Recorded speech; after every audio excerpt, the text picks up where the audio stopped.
Hello दोस्तों, welcome to mathematics जी में मैं पवन सर आप सभी का स्वागत करता हूं।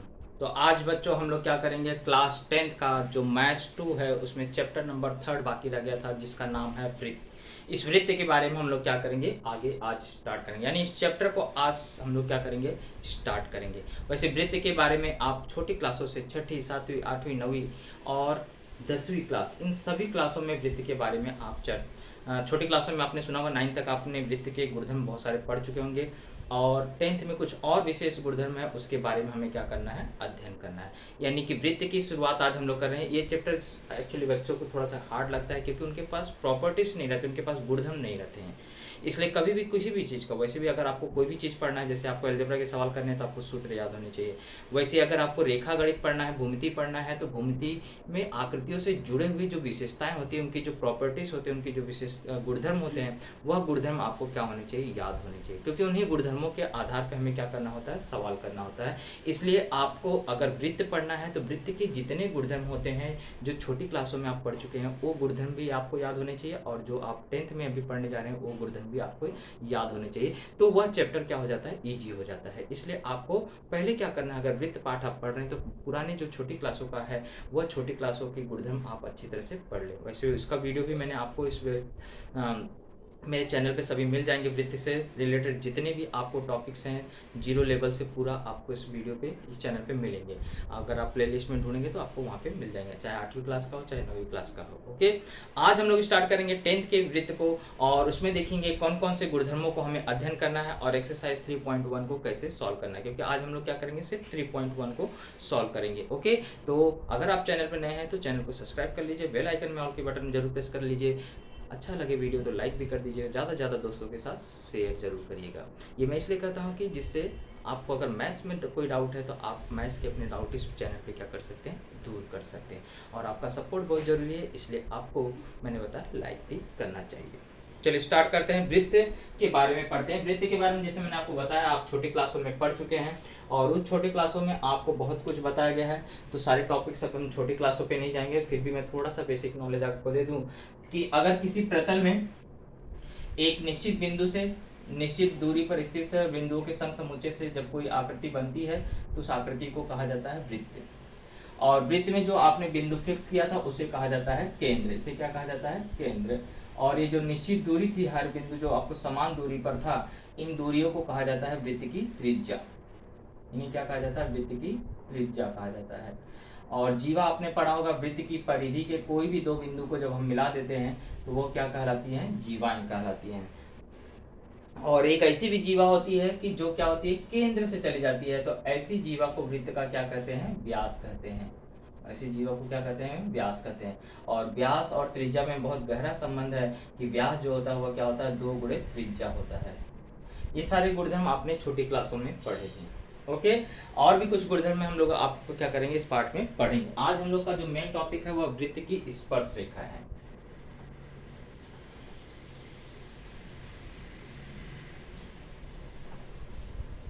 इसके अलावा आपने छोटी क्लास में एक गुणधर्म पढ़ा था कि वृत्त के केंद्र से जब भी जीवा पे लंब खींचा जाएगा तो वह जीवा को क्या कर देगा, 2 समान भागों में विभाजित कर देगा। तो ये प्रमेय आप पढ़ चुके हैं, वृत्त के केंद्र से जीवा पर डाला गया लंब जीवा को क्या करता है, समद्विभाजित करता है। दूसरा इसी का आपने विलोम पढ़ा था। विलोम क्या पढ़ा था आपने, कि अगर किसी वृत्त में किसी जीवा के मध्य बिंदु, किसी वृत्त में किसी जीवा के मध्य बिंदु तथा केंद्र को मिलाने वाला रेखाखंड हमेशा उस जीवा पे क्या होता है, लंब होता है। यानी कि अगर ये दोनों भाग समान है तो ये इसका क्या हो गया, जीवा का मध्य बिंदु हो गया। तो अगर मध्य बिंदु को मैं किससे मिलाऊंगा, केंद्र से मिलाऊंगा, तो वह त्रिज्या जीवा के मध्य बिंदु पे क्या करेगा, आपको 90 अंश का कोण बनाएगा, यानी इस पे क्या होता है, लंब होता है। ये चीज आप पढ़ चुके थे। फिर आपने पढ़ा था एक ही वृत्त की सर्वांगसम जीवाएं क्या होती हैं, सर्वांगसम होती हैं। एक ही वृत्त की सर्वांगसम जीवाएं वृत्त के केंद्र पे सर्वांगसम कोण बनाती हैं। और ठीक इसका विलोम पढ़ा था कि अगर एक ही वृत्त की सर्वांगसम जीवाएं, मतलब अगर जीवाएं अगर बराबर हैं तो केंद्र पे बनने वाला इनका जो कोण होगा वो कोण क्या होगा, बराबर होगा। ओके, फिर हमने ये भी पढ़ा था एक ही वृत्त की अगर सर्वांगसम जीवाएं हैं तो उनके केंद्र से दूरियां भी क्या होगी, समान होगी। ये दोनों दूरी क्या होगी, समान होगी, अगर जीवाओं की लंबाई क्या होगी, समान होगी। तो ये मैं इसलिए बता रहा हूँ क्योंकि आपको ये सारे गुणधर्म आपको 9th में बताए गए थे, 8वीं में बताए गए थे। तो अगर आपने इन गुणधर्मों को नहीं पढ़ा है तो पहले उन गुणधर्मों को याद कर लीजिए। ओके, अभी हम लोग 10th पे चलते हैं। 10th में क्या दिया गया है, तो 10th में आप जानते हैं वृत्त में कितनी स्पर्श रेखाएं खींची जा सकती है। पहले इसको समझ लीजिए। स्पर्श रेखा मतलब होता है ऐसी रेखा जो वृत्त को क्या करती हो, एक और केवल एक बिंदु पे प्रतिच्छेदित करती हो, यानी को वृत्त को सिर्फ टच करती हो जाए। तो स्पर्श रेखा मतलब क्या होता है, ऐसी रेखा जो वृत्त को क्या करती हो, एक और केवल एक बिंदु पे प्रतिच्छेदित करती हो। जैसे मैंने एक रेखा यहाँ खींच लिया, तो ये वृत्त के सिर्फ एक बिंदु को क्या कर रही है, प्रतिच्छेदित कर रही है, तो इसे कहा जाएगा वृत्त की स्पर्श रेखा। ओके, अब अगर आप देखिए एक स्पर्श, अगर वृत्त पर बिंदु है तो एक स्पर्श रेखा खींच सकते हो, अगर वो बिंदु अंदर है तो कोई भी स्पर्श रेखा नहीं खींची जा सकती है, और अगर वही बिंदु बाहर है तो एक वृत्त पे क्या कर जा सकती है, दो स्पर्श रेखाएं खींची जा सकती हैं। तो ये आपको तीन कंडीशन यहाँ से पता चला कि वृत्त अगर कोई भी बिंदु वृत्त पर है तो वहां से केवल एक और एक ही स्पर्श रेखा खींची जा सकती है, और अगर वृत्त के अंदर बिंदु वृत्त के अंदर है तो वहां से कोई भी स्पर्श रेखा खींची नहीं जा सकती। मान लीजिए यहाँ पे P है, अगर आपको बोला जाए इससे वृत्त पे कितनी स्पर्श रेखा खींची जा सकती है, तो एक भी नहीं खींची जा सकती है। और अगर वृत्त के बाहर कोई बिंदु है तो और इस बिंदु से इस वृत्त पर स्पर्श रेखा खींचनी है तो कितनी खींची जा सकती है, दो खींची जा सकती है। ओके, ये पॉइंट आपको याद रखना है कि कब कितनी स्पर्श रेखाएं खींची जा सकती हैं। चलिए अब हम लोग आते हैं अपने मेन टॉपिक पे।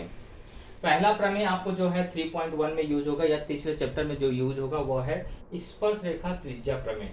इसमें बोला है कि वृत्त के किसी भी बिंदु से होकर जाने वाली स्पर्श रेखा उस बिंदु को केंद्र से जोड़ने वाली त्रिज्या पे क्या होती है, लंब होती है। इसका कहने का मतलब क्या है कि अगर ये वृत्त है, यहाँ पर क्या है, एक मान लीजिए स्पर्श रेखा है,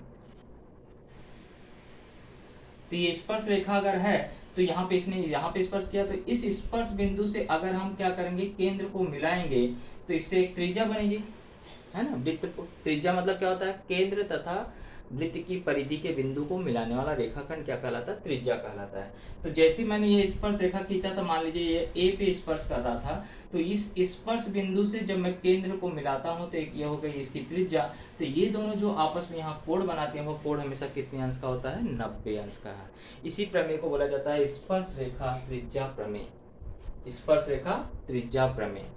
तो हमेशा याद रखिए कि स्पर्श रेखा और त्रिज्या के बाएं सिरे पर हमेशा क्या होता है, 90 अंश का कोण बनता है। ओके, चलिए आगे इसी का प्रमेय का विलोम बोल रहा है। विलोम में क्या बोल रहा है बच्चों, कि किसी भी त्रिज्या के बाएं सिरे पर, किसी भी त्रिज्या के बाएं सिरे से अगर कोई स्पर्श रेखा जाती है तो वह वहां पर हमेशा क्या करती है, तो वही प्रमेय हो गया। विलोम ये कहता है कि अगर कोई भी स्पर्श रेखा कोई भी त्रिज्या के बाएं सिरे से एक रेखा अगर जाती है, एक रेखा कोई भी जा रही है, कहां से, त्रिज्या के बाएं सिरे से, और अगर उसने वहां पर क्या किया है, 90 अंश का कोण बनाया है, अगर वहां पे उसने क्या किया है, 90 अंश का कोण बनाया है, तो वह रेखा वृत्त की क्या कहलाएगी, स्पर्श रेखा कहलाएगी। यानी कि त्रिज्या के बाएं सिरे से होकर जाने वाली कोई रेखा वहां पर 90 अंश का कोण अगर बनाती है, यानी कि उस पर लंब होती है, तो वह रेखा हमेशा क्या कहलाएगी, वृत्त की स्पर्श रेखा कहलाएगी। ये था इसका प्रमेय का विलोम। और तीसरा आपको है देखो स्पर्श रेखा खंड का प्रमेय। स्पर्श रेखा खंड का प्रमेय ये बोलता है कि अगर हम किसी भी वृत्त के बाएं सिरे से कोई भी स्पर्श रेखा खींचते हैं, तो आप जानते हैं दो टोटल खींचे जा सकते हैं, और दोनों ही स्पर्श रेखा खंडों की लंबाई क्या होती है, समान होती है।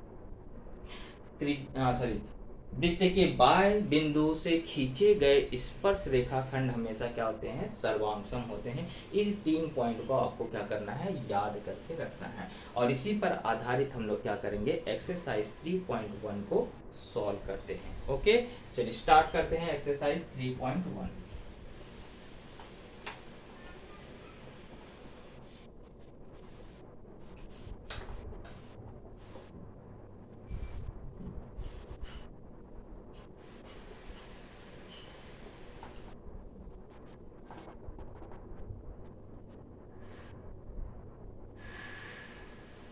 3.1 का क्वेश्चन नंबर फर्स्ट।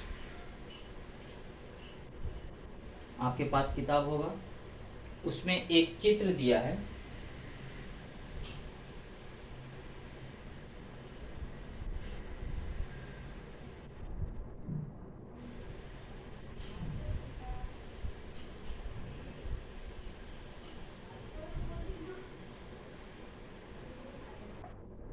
यहाँ त्रिज्या दिया गया है, वृत्त की त्रिज्या है आपको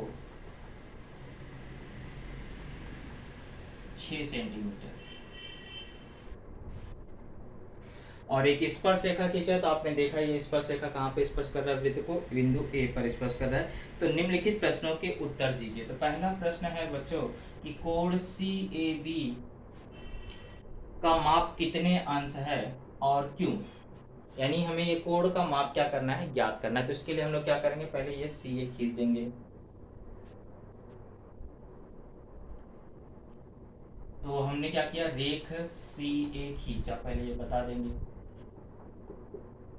अब आप बता दोगे कोण सी ए बी कितने अंश का होगा। तभी आपको बताया गया था कि अगर ये स्पर्श रेखा है तो स्पर्श बिंदु से खींचे गए जो त्रिज्या होती है वो हमेशा क्या करती है, यहाँ पे 90 अंश का कोण बनाती है। अभी अभी आपने पढ़ा कि स्पर्श रेखा और त्रिज्या के बाह्य सिरे आपस में जहाँ मिलते हैं वहां पे हमेशा कितने अंश का कोण बनता है, 90 अंश। और इसका कारण देने का मतलब है उस प्रमेय का नाम लिख देना। तो वह प्रमेय क्या था, आपको भी अच्छी तरह से लिखाया था मैंने, स्पर्श रेखा त्रिज्या प्रमेय से। ये पहले प्रश्न का हमारा क्या हो गया, आंसर हो गया। चलिए सेकंड में क्या पूछा है उसको देख लेते हैं। सेकंड में बोला बिंदु सी रेखा ए बी से कितनी दूरी पर है और क्यों। तो सिंपल सी बात है, वृत्त की त्रिज्या का माप 6 है, तो सी से स्पर्श रेखा कितनी दूरी पर होगी, 6 सेंटीमीटर। तो यहाँ आप बता सकते हैं चूंकि रेख सी जो है वो लंब है रेखा ए बी पर, दत्त ये दिया गया है, इसलिए बिंदु सी से, क्वेश्चन ये पूछा ना, बिंदु सी रेखा ए बी से 6 सेमी की दूरी पर है।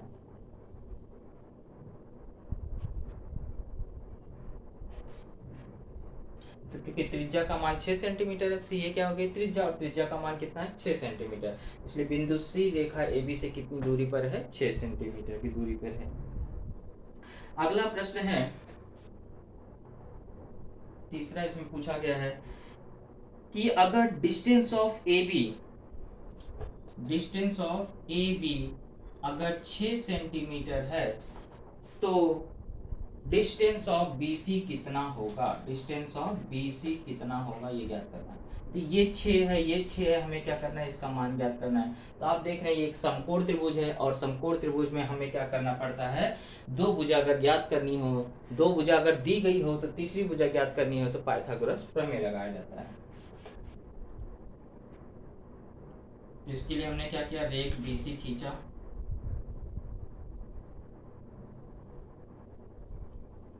अब हम लोग क्या करेंगे, इसमें पाइथागोरस प्रमेय लगा देंगे। तो समकोण त्रिभुज ABC में पा प्रमेय से, तो 90 अंश किस पे बन रहा है, ए पे, तो कर्ण कौन हो गया, BC। तो सूत्र ये ना, कर्ण का वर्ग बराबर पहली भुजा का वर्ग धन दूसरी भुजा का वर्ग। चलिए मान रखते हैं,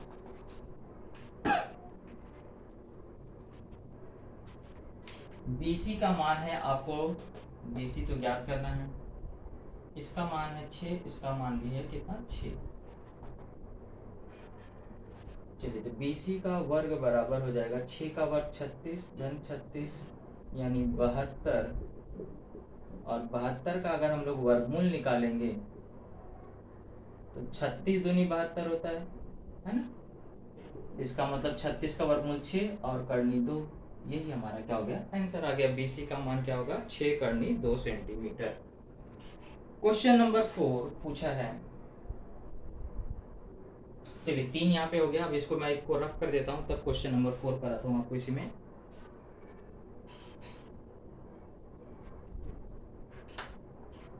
चौथा भाग,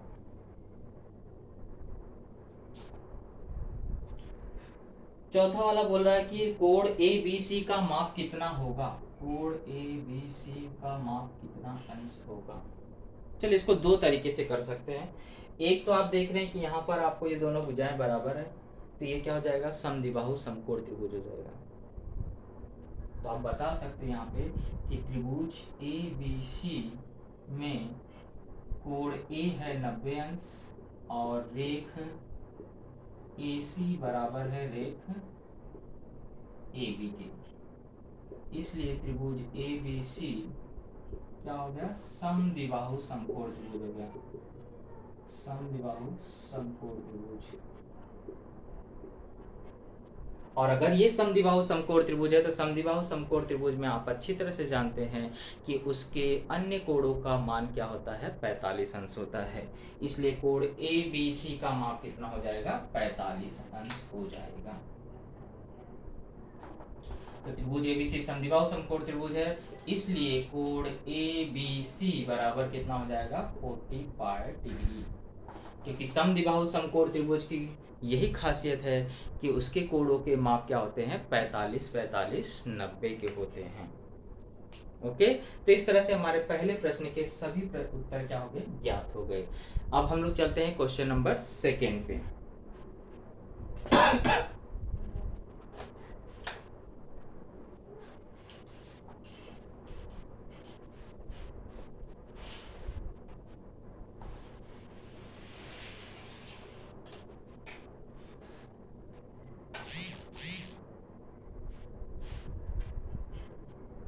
चलिए क्वेश्चन नंबर 2, इसमें भी एक चित्र बना हुआ है।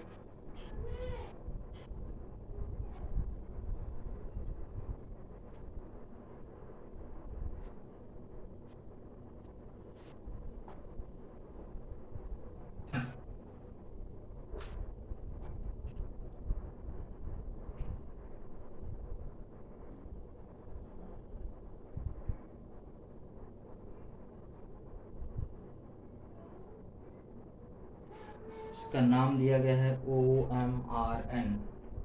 O यहाँ है, M यहाँ है, R यहाँ है, N यहाँ है। ओके, इस तरह से दिया गया है।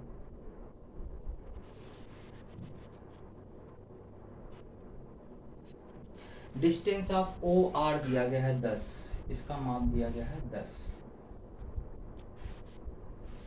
और वृत्त की त्रिज्या दी गई है 5। चलिए अब आपको क्या क्या ज्ञात करना है। फर्स्ट आपको बोला है कि प्रत्येक स्पर्श रेखाखंड की लंबाई कितनी होगी, यानी कि स्पर्श रेखाखंड कौन है, RM और RN, इन दोनों की हमें क्या करना है, लंबाई ज्ञात करना है। तो कैसे ज्ञात करोगे, तो इसके लिए आप बता दोगे पहले कि यहाँ जो कोण बनेगा और यहाँ जो कोण बनेगा वो 90 अंश का होगा, क्योंकि अभी अभी आपने पढ़ा था स्पर्श रेखा और त्रिज्या के बाएं सिरे का जहाँ पे भी मिलाप होता है वहाँ जो कोण होता है वह क्या होता है, 90 अंश का होता है। तो हम पहले बता देंगे कि कोण OMR बराबर होगा कोण ONR और दोनों का माप कितना होगा, 90। कारण क्या दे दोगे, स्पर्श रेखा त्रिज्या प्रमेय से। चलिए एक काम हो गया, 90 अंश पता चल गया। अब ये बन गया समकोण त्रिभुज। समकोण त्रिभुज में आप जानते हैं दो भुजा ज्ञात हो तो तीसरी भुजा का मान निकालने के लिए पाइथागोरस प्रमेय लगाया जाता है। तो समकोण त्रिभुज, इसमें इंक डालना पड़ेगा।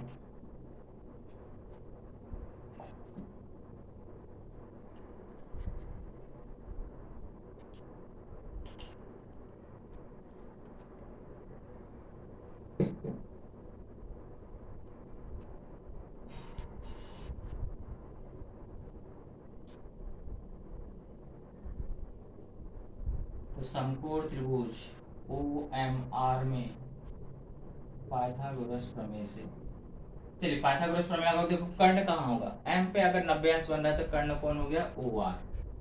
तो OR का वर्ग बराबर OM का वर्ग प्लस MR का वर्ग।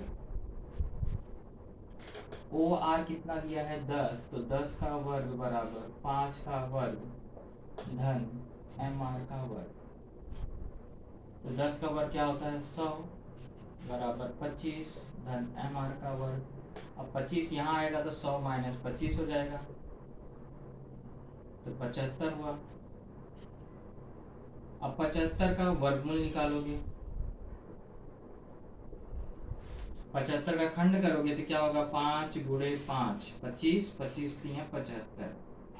तो सिर्फ जोड़ी किसकी बनी, 5 की। तो यानी एम आर का जो मान है वो 5 × 3 सेंटीमीटर। ये हमारा हो गया पहले प्रश्न का उत्तर। दोनों स्पर्श रेखाखंड की लंबाई पूछ रहा है, तो यहाँ बता देंगे स्पर्श रेखा प्रमेय से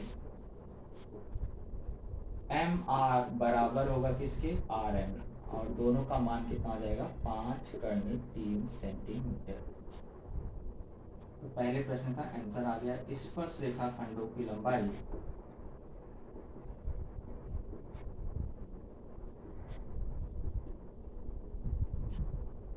5 × 3 सेंटीमीटर। ओके, तो ये हुआ हमारा पहले प्रश्न का उत्तर। अब चलते हैं दूसरे प्रश्न में, देखते हैं।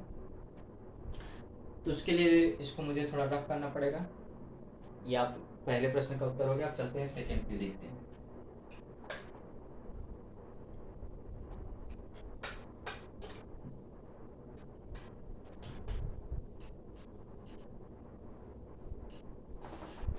चलिए, सेकंड क्वेश्चन पूछा है कि कोण एम आर ओ कितने अंश का होगा। कोण एम आर ओ कितने अंश का होगा, ये वाले कोण का मान पूछा है। तो इसमें हम लोग त्रिकोणमिति का भी सूत्र लगा सकते हैं, या दूसरे तरीके से भी 30 60 90 का भी प्रमेय लगा सकते हैं। चलिए, ये समकोण त्रिभुज में, और आप देख रहे हैं कि जो कोण आर के सामने वाली भुजा है वह कर्ण की आधी है। ओ एम जो है, कोण आर के सामने वाली ओ एम जो है वह क्या है, आपको ओ आर का क्या है, आधा है। और आपने पढ़ा है कि किसी कोण के सामने वाली भुजा अगर कर्ण की आधी होती है तो उसके सामने वाला कोण कितने अंश का होता है, 30 अंश का होता है। यही पढ़ा है आपने ना। इसलिए कोण एम आर ओ बराबर कितना अंश का हो जाएगा, 30 अंश। 30 60 90 प्रमेयानुसार।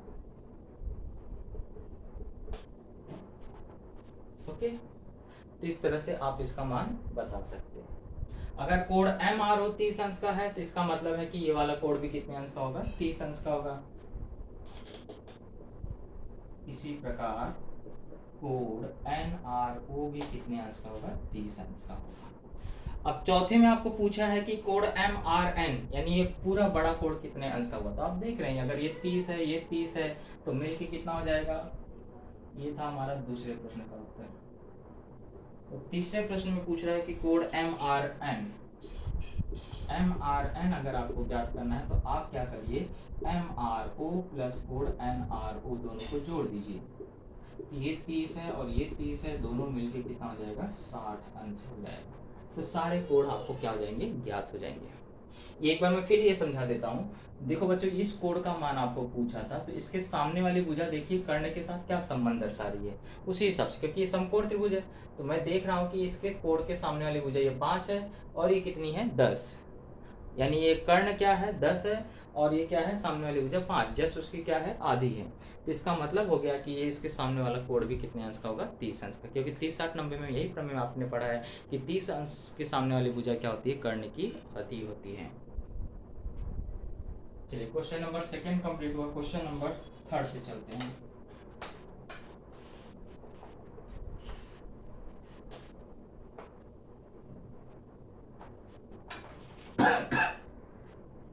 थर्ड में बोला है कि एक चित्र दिया गया है, वही सेम चित्र है।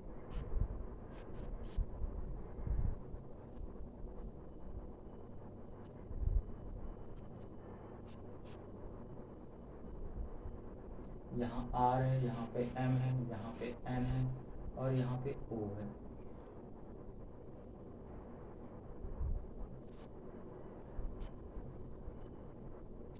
आर एम तथा आर एन ओ केंद्र वाली वृत्त की स्पर्श रेखाखंड है, तो सिद्ध करो कि रेख O R N O R कोण एम आर एन और कोण एम ओ एन दोनों कोणों के क्या हैं, समद्विभाजक हैं। ऐसा आपको सिद्ध करके बताना है।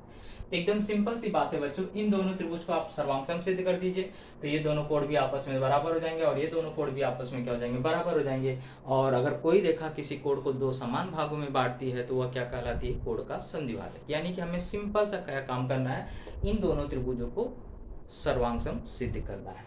चलिए एकदम सिंपल सी बात है। सबसे पहले आप बता दोगे कि कोण ओ एम आर बराबर कोण ओ एन आर बराबर कितना होगा, 90। कारण मैंने अभी आपको बताया था, स्पर्श रेखा त्रिज्या प्रमेय से।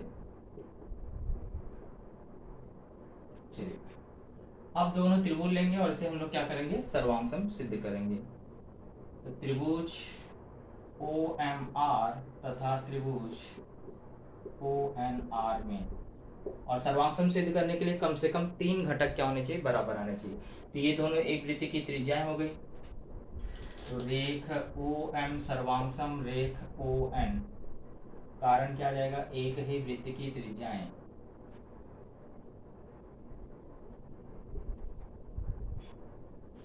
दूसरा कोण 90 अंश बता दीजिए, कोण ओ एम आर सर्वांग कोण ओ एन आर कथन 1 से।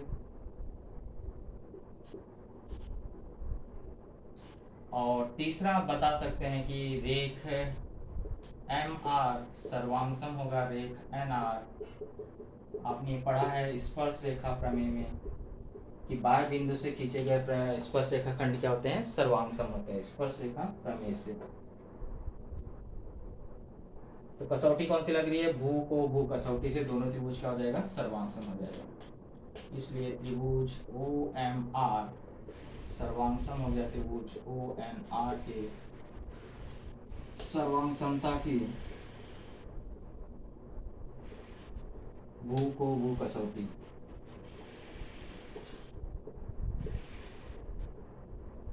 और एक बार अगर त्रिभुज सर्वांग सम है तो उसके संगत घटक क्या होते हैं, बराबर होते हैं। तो ये वाला कोण किसके बराबर हो जाएगा, इसके, और ये वाला कोण इसके हो जाएगा बराबर। तो हम बोल सकते हैं कोण एम आर ओ सर्वांग सम होगा कोण एन आर ओ के, और कोण एम ओ आर सर्वांग सम होगा कोण एन ओ आर के।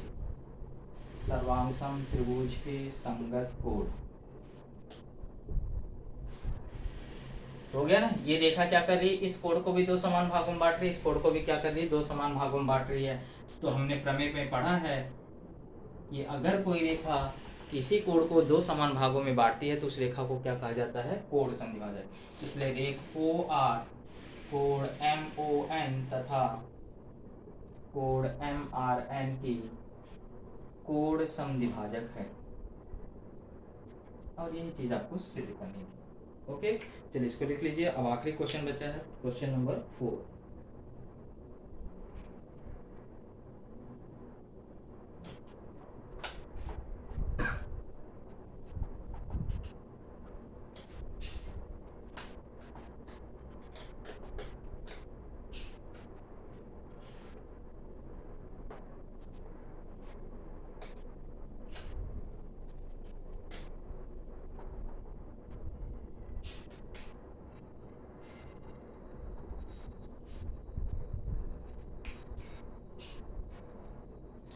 प्रश्न में दिया है 4.5 सेमी त्रिज्या वाले वृत्त को दो स्पर्श रेखाएं परस्पर समांतर हैं। त्रिज्या दिया 4.5 सेंटीमीटर और उसमें बताया कि दो स्पर्श रेखाएं परस्पर समांतर हैं, तो उन स्पर्श रेखाओं के बीच की दूरी कितनी होगी, कारण सहित हमें लिखना है। यानी कि देखिए प्रश्न में दिया गया है कि एक वृत्त है, इस वृत्त में दो स्पर्श रेखाएं परस्पर क्या है, समांतर है। मान लीजिए एक स्पर्श रेखा यहाँ से जा रही है और एक स्पर्श रेखा यहाँ से जा रही है। इस स्पर्श रेखा का नाम हमने रख दिया ए बी, और इस स्पर्श रेखा का नाम हमने रख दिया सी डी। ओके तो यहाँ पे मान लीजिए इसका केंद्र का नाम ओ है हम बता देंगे कि दत्त में क्या दिया है, ओ केंद्र वाले वृत्त में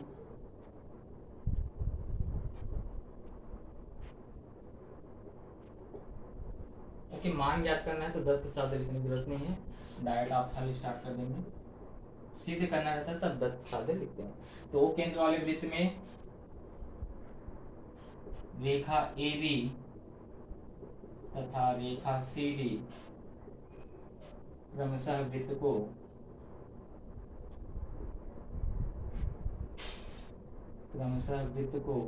कहाँ स्पर्श कर रहे हैं, P तथा Q पर स्पर्श करते हैं। एक चीज और दिया है कि दोनों रेखाएं परस्पर क्या है, समांतर भी है तथा रेखा ए बी समांतर है किसके, रेखा सी डी। ये चीजें दिया गया था। अब इसको सिद्ध करने के लिए आप क्या करोगे, ओपी को मिला दोगे और ओपी को मिला दोगे और इसी बिंदु ओ से क्या करोगे, ए बी के समांतर एक रेखा खींच दोगे इस तरह से। ओके, इस रेखा का नाम रख देते हैं हम लोग एक्स वाई।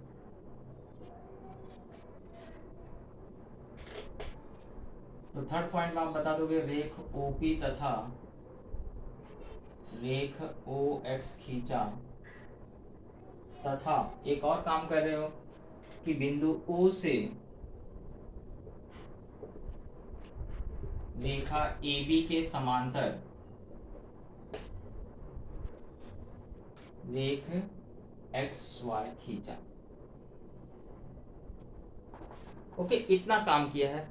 अब आपको चलिए सिद्ध करने चलते हैं कि ये जो बिंदु है क्या है, एक रेखी, क्योंकि एक रेखी होंगे तभी आप पता चलेगा कि ये आपको इनके बीच की दूरी क्या है। एक रेखी होंगे तभी हम लोग त्रिज्या का 2 गुना कर देंगे तो हमें दूरी क्या हो जाएगी, ज्ञात हो जाएगी। लेकिन है तो सिंपल सा कि ये व्यास है और व्यास है, यानी कि पी क्यू का मान ज्ञात करना, यानी व्यास का मान ज्ञात करना। और व्यास का मान कैसे ज्ञात करते हैं, त्रिज्या का 2 गुना कर देते हैं। लेकिन उसके लिए पहले आपको बताना पड़ेगा कि ये एक रेखी है। जब तक ये सिद्ध नहीं होता कि एक रेखी है तब तक हम लोग इसको व्यास नहीं बोल सकते, इसलिए आपको इसको पहले सिद्ध करना पड़ेगा। तो कैसे सिद्ध करेंगे, उसके लिए देखिए आपको यहाँ समांतर दिया गया था और ये दोनों आपस में यहाँ पे रचना में समांतर हो गए, यानी कि कथन नंबर 2 और इसको अगर मैं बोलूँ 4,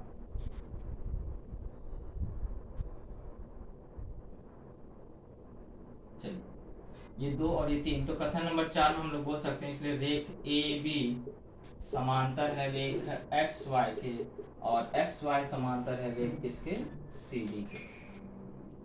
कथन 2, 3 से तीनों रेखाएं परस्पर क्या हो जाएंगी, समांतर हो जाएंगी।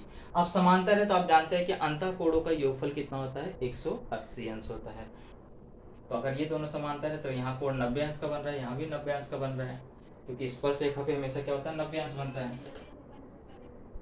तो कोण ओ पी ए बराबर कोण ओ क्यू डी बराबर होगा 90। ये हमने प्रमेय में पढ़ा है, स्पर्श रेखा त्रिज्या प्रमेय से।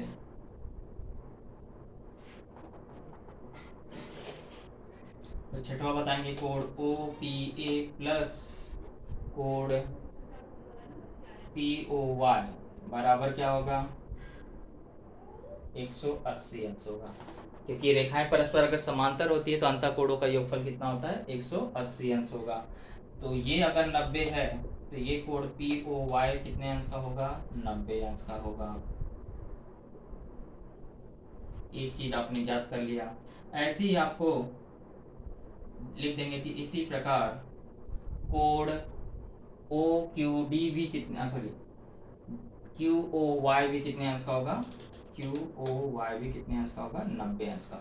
यानी आप सिद्ध किए कि ये कोण भी 90 अंश का, ये भी 90 अंश का है और ये दोनों कोण परस्पर क्या है, संलग्न कोण है।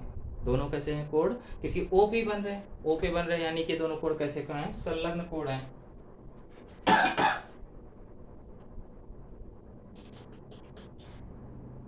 तो इसके लिए हम लोग पॉइंट लिखेंगे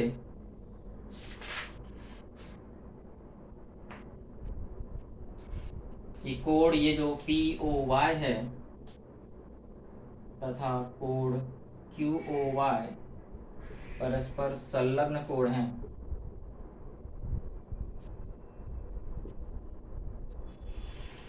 परस्पर संलग्न कोण तथा संपूरक कोण है, क्योंकि योगफल अगर 90 180 आता तो उसे क्या बोलते हैं, संपूरक कोण।